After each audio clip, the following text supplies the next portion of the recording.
तैयारी स्टार्ट। समूची दुनिया ने कोरोना महामारी की भयावहता को नज़दीक से देखा है। करोड़ों लोगों की मौत का कारण बनी इस महामारी के बाद किसी वायरस का जिक्र आते ही कोरोना का खौफ नजरों के सामने तैर जाता है।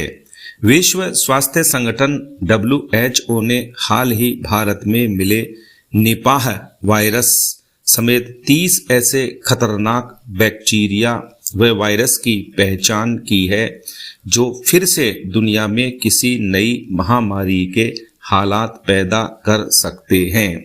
कहा यह जा रहा है कि ये रोगाणु लोगों को तेजी से संक्रमित कर सकते हैं। चिंता यह भी कि इनमें से बहुत कम के लिए ही वैक्सीन उपलब्ध है।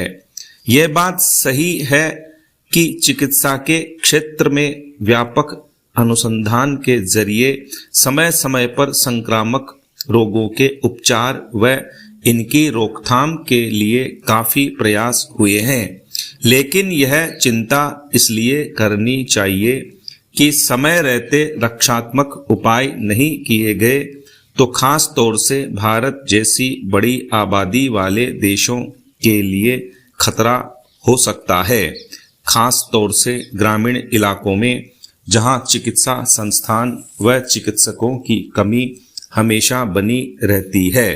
कोरोना के दौर में भी इस समस्या से दो चार होना पड़ा था।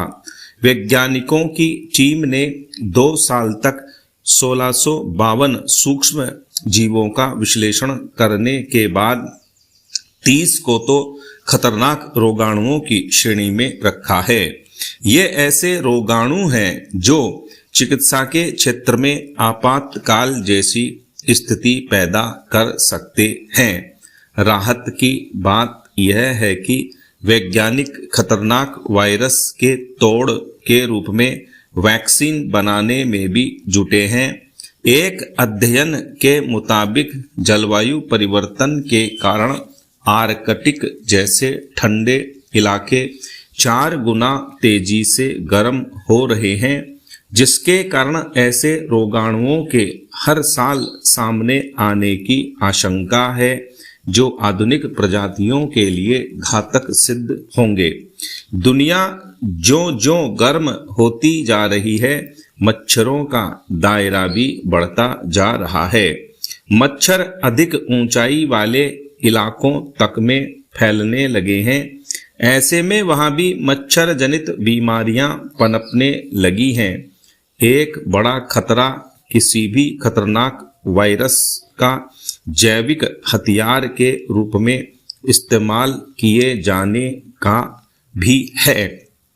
कोरोना के दौर में भी इसी आशंका को लेकर कई सवाल खड़े हुए थे। दरअसल बड़ी चिंता जलवायु परिवर्तन और तेजी से होते शहरीकरण की है। WHO ने जिन 30 खतरनाक वायरसों की सूची जारी की है, उनमें आधा दर्जन इन्फ्लुएंजा ए, डेंगू व मंकी पॉक्स फैलाने वाले नए वायरस हैं।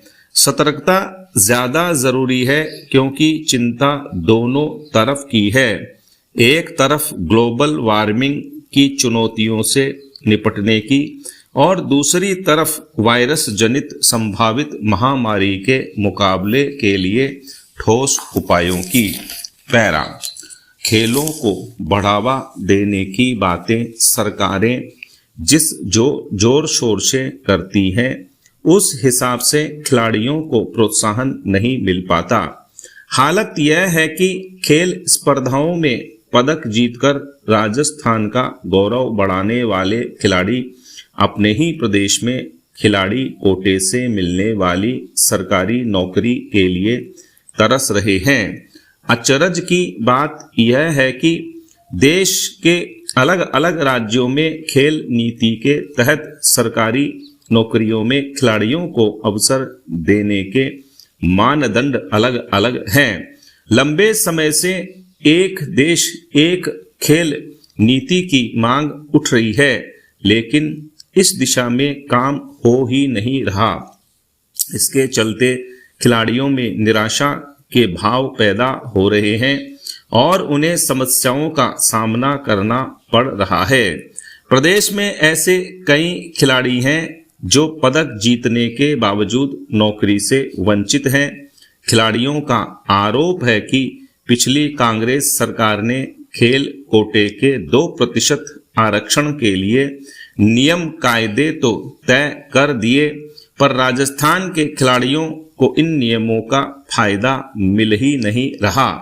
दरअसल भर्तियों के दौरान खेल मंत्रालय से संबद्ध खेल संगठनों से जुड़े कई खिलाड़ियों को नॉन ओलंपिक श्रेणी में शामिल कर नौकरियों से वंचित कर दिया गया, जबकि चहेतों को ओलंपिक श्रेणी में रखकर 2% आरक्षण का लाभ खेल कोटे से दे दिया पैरा।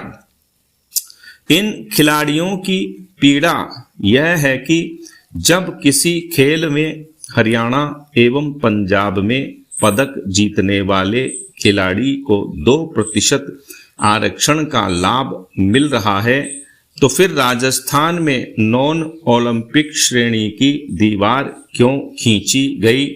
हरियाणा, पंजाब, केरल आदि राज्यों में ओलंपिक श्रेणी संघ से संबद्ध खेलों के खिलाड़ियों के चयन के बाद मंत्रालय से संबद्धता प्राप्त खेल संगठनों के खिलाड़ियों को नौकरियां दी जाती हैं।